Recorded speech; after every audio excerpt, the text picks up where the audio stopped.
నమస్తే, welcome to our channel. నేను మిషాల్ని. వైసీపీలో అసలు వెన్నుపోటు దారుడు ఎవరు? ఆ పార్టీలోనే చర్చ జరుగుతుంది. అసలు ఏం జరుగుతుంది ఆ పార్టీలో తెలుసుకోబోతుంది. స్టూడియోలో ఉన్నారు ప్రముఖ రాజకీయ విశ్లేషకులు అడుసుమల్లి శ్రీనివాస్ గారు ఉన్నారు. వారిని అడిగే కొన్ని విషయాలు మనం తెలుసుకుందాం. నమస్కారం సార్.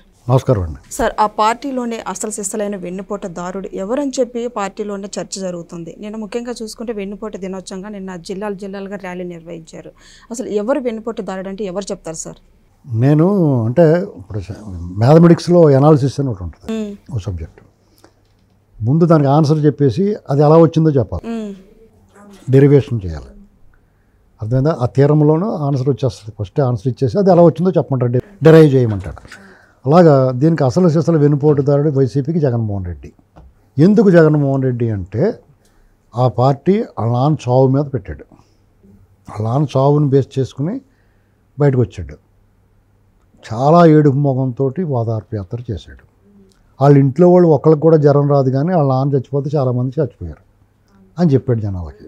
నమ్మించడానికి విశ్వ ప్రయత్నం చేశాడు. 25,000 ఇచ్చి ఊళ్ళో 6 విగ్రహాలు పెట్టించాడు రాష్ట్రం వ్యాప్తంగా. సరే చేసుకున్నాడు. ఎవరు ఇష్టం వచ్చిన వాళ్ళు పెట్టుకున్నారు. ఆ పార్టీకి చాలామంది కాంగ్రెస్ పార్టీ వాళ్ళందరూ కూడా అతనికి మద్దతుగా నిలిచారు. రాజశేఖర రెడ్డి చావు మీద వచ్చిన సానుభూతి అతనికి ఉపయోగపడింది. 2014 ఎన్నికల ముందు జరిగిన ఉప ఎన్నికల్లో ప్రధాన ప్రత్యర్థి అయిన తెలుగుదేశం పార్టీ డిపాజిట్లు కూడా రాలేదు.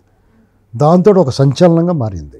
అంటే ఒక మంచి అవకాశం వచ్చింది జగన్మోహన్ రెడ్డికి. ఒక అరుదైన మంచి అవకాశం వచ్చింది. ఎందుకంటే అతను 1,00,000 కోట్లు కొల్లగొట్టేసాడు, దొంగిలించాడు, వాళ్ళ నాన్న అధికారాన్ని అడ్డం పెట్టుకుని దోపిడీ చేసాడు, మొహం కూడా చూస్తానికి ఏడు మొహంలా ఉందన్నా సరే ఓటేశారు.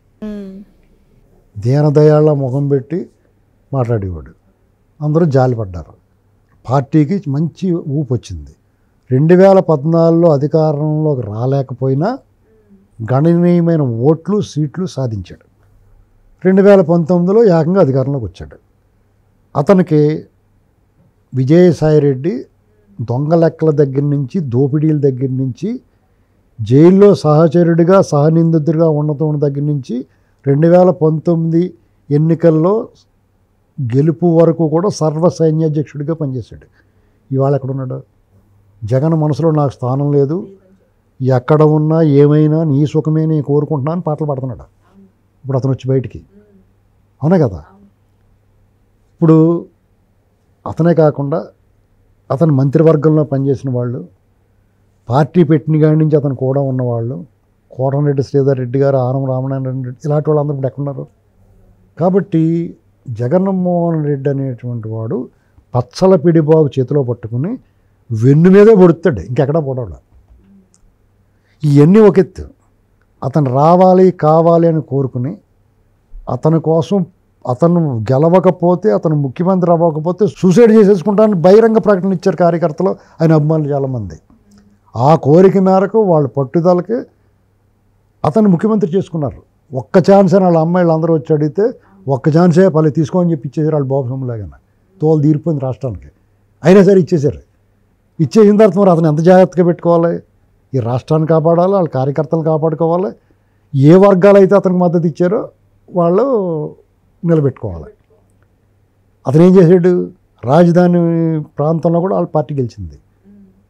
అంటే రాజధాని ప్రాంతంలో ఆయన పార్టీ గెలవకూడదు. ఎందుకంటే చంద్రబాబు నాయుడు గారు ఒక రాజధాని ఏర్పాటు చేసి ఆ భూములన్నింటికి విలువ కల్పించి ఆ 2-3 జిల్లాల్లో ఒక రకంగా ఊపి తీసుకొచ్చాడు ఆయన. ఎక్కడ గెలిచినా అక్కడ గెలవకూడదు. అయినా సరే వాళ్ళు కూడా ఈయన మద్దతు ఇచ్చారు. మరి వాళ్ళని మోసం చేయొచ్చు అతను, వాళ్ళు వెనుపడి పడవచ్చా? వాళ్ళని వంచన చేశాడు. ఒక ప్రభుత్వము రైతుల మధ్య ఒప్పందాన్ని ఉల్లంఘించాడు, ఆ చట్టాన్ని ఉల్లంఘించాడు, వాళ్ళని మోసం చేశాడు, వంచన చేశాడు, దగా చేశాడు, కుట్ర చేశాడు, వాళ్ళు వేధించాడు, వెంటాడాడు, అడ్డుకున్నాడు, ఆటంకాలు కల్పించాడు, వాళ్ళందరినీ హింసించాడు, మానసికంగా దౌర్బల్యానికి గురి చేశాడు, వాళ్ళ ఆక్రోశానికి కారకుడయ్యాడు, వాళ్ళు ఉక్రోషంతో రోషంతో రగిలిపోయేలా చేశాడు. చివరికి ఆ ఆక్రోశం వాళ్ళు చేసిన పాపం శాపమై వెంటాడింది అతను. మరి వాళ్ళు వెండిపోటు పడిచినట్టే కదా. మీకు స్థలాలు గజాలు పెంచుతాను, పెన్షన్లు పెంచుతాను, అతనికి అన్న బాగా చేస్తాను, అమరావతిని నేను ఇక్కడే ఉంటాను అని చెప్పి 3 రాజధానులను ముదనష్టపు ఆలోచన, నీ పెండ కూడా ఆలోచన చేసావు.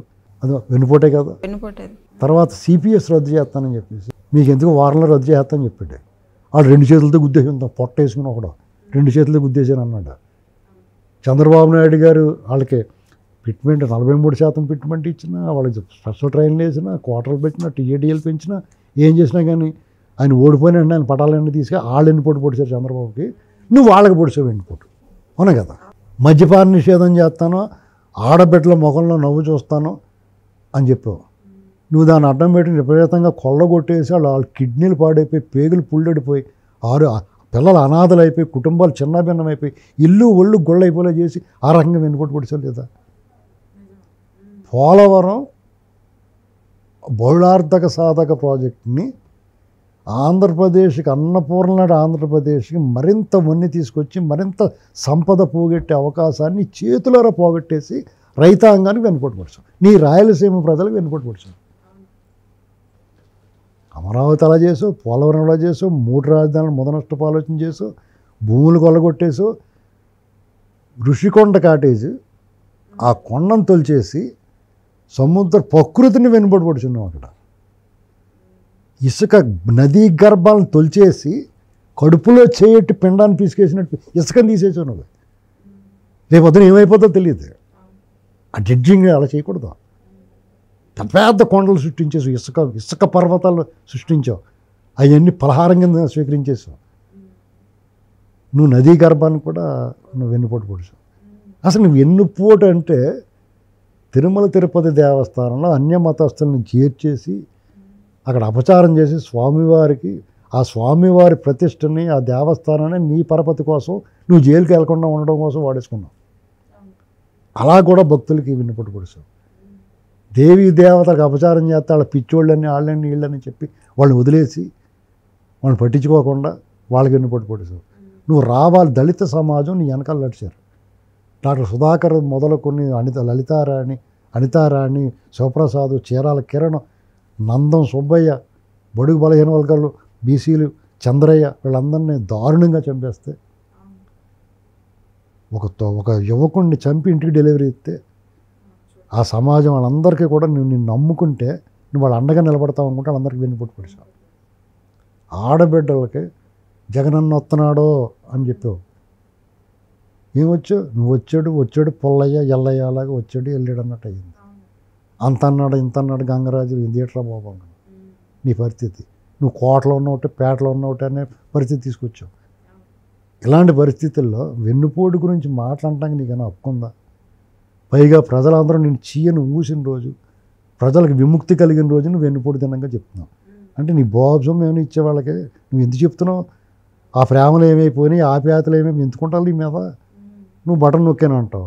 బటన్ నీ బాబ్జం ఇచ్చుంటే నీ ఇడుపులపై అమ్మేసి ఆ మూట కట్టి ఇచ్చుంటే అది ఎట్రా బాబు నా డబ్బు తినేసారు మీరు అని అడగొచ్చున్నావు. అసలు నీకు రూపాయి లేదే. 2004 ముందు ఏముందో అదే ఉంది. శుభ్రంగా 2 పూట్ల సాంబార్ వేసుకుని 2 బ్రేక్ఫాస్ట్లో మధ్యాహ్నం స్నాక్స్ తినడానికే ఉంది నీ దగ్గర. అంతకు మించి నీ దగ్గర ₹10 కూడా లేదు. ఇప్పుడు కూడా చెప్తున్నా సార్, నా దగ్గర ₹1 కూడా అదే ఉన్నదని చెప్పి నీ దగ్గర లేదు, లండన్లో దాచుకున్నావా? అవన్నీ డంప్స్లో పెట్టేసావు. చంద్రశేఖర రెడ్డి వాళ్ళు దేశం దాటిచ్చేసారు షిప్పుల్లో కంటైనర్లు పెట్టేసి. ఈ ప్రభుత్వం అవన్నీ లాగి ఈతలు పట్టుకొచ్చి మొత్తం ప్రభుత్వం జమ చేస్తే 5-6 సంవత్సరాల బడ్జెట్ సరిపోతుంది మనకి. వాళ్ళు దుబ్బేసిన డబ్బు ఆ పని చేయాలని కోరుకోవాలి మనం. అసలు శిస్తలో వెన్నుపోటుదారుడు వాళ్ళ బాబు కాంగ్రెస్ పార్టీకి వెన్నుపోటు పొడిచాడు, రెడ్డి కాంగ్రెస్కి. ఇతను కాంగ్రెస్ పార్టీకి వెన్నుపోటు పొడిచాడు. ప్రజలు కూడా అదనంగా ప్రజలకు వెన్నుపోటు పొడిచాడు. నమ్ముకున్న నాయకులు 10 ఏళ్ళు మనవాడు 150 సీట్లు వచ్చినాయి, మనం శాశ్వతంగా ఉండ భలేగా వచ్చే ముందర బాబు అనుకున్నవాడిని 5 ఏళ్ళు తిరగకుండా మటాషైపులో చేసినావు. అంతకన్నా పెద్ద వెన్నుపోటు ఏముంటుంది? నేను నమ్ముకున్న కార్యకర్తలకి, నాయకులకి వాళ్ళు ఎవరితో చెప్పుకోవాలి తెలియట్లేదు. టీడీపీ వాళ్ళు రానివ్వట్లేదు వాళ్ళని, కొంతమంది జనసేన వాళ్ళు రానివ్వట్లేదు. వాళ్ళు వెళ్ళిపోయి మిగతా వాళ్ళు రానివ్వకుండా వాళ్ళే గోడ కట్టేస్తున్నారు. వాళ్ళు అలాంటి అని చెప్తున్నారు. నిన్ను నమ్ముకుని కొన్ని అరాచకాలు చేశారు, అవినీతి చేశారు. వాళ్ళు రాజకీయ భవిష్యత్తు లేకుండా చేసావు. వాళ్ళకి జేబు దొంగతనాలు, చైన్ స్నాచర్ల కింద మారిపోవాలి అంతే. వాళ్ళేమో పోలీసులు కొట్టేస్తారు. నిన్ను నమ్ముకుంటే నట్టేడు మునిగిపోవడం కాదు, సర్వనాశనం అయిపోతున్నారు. నువ్వు అసలు వెన్నుపోటుదారుడు, వెన్నుపోటుకి నువ్వు brand ambassador. Thank you sir.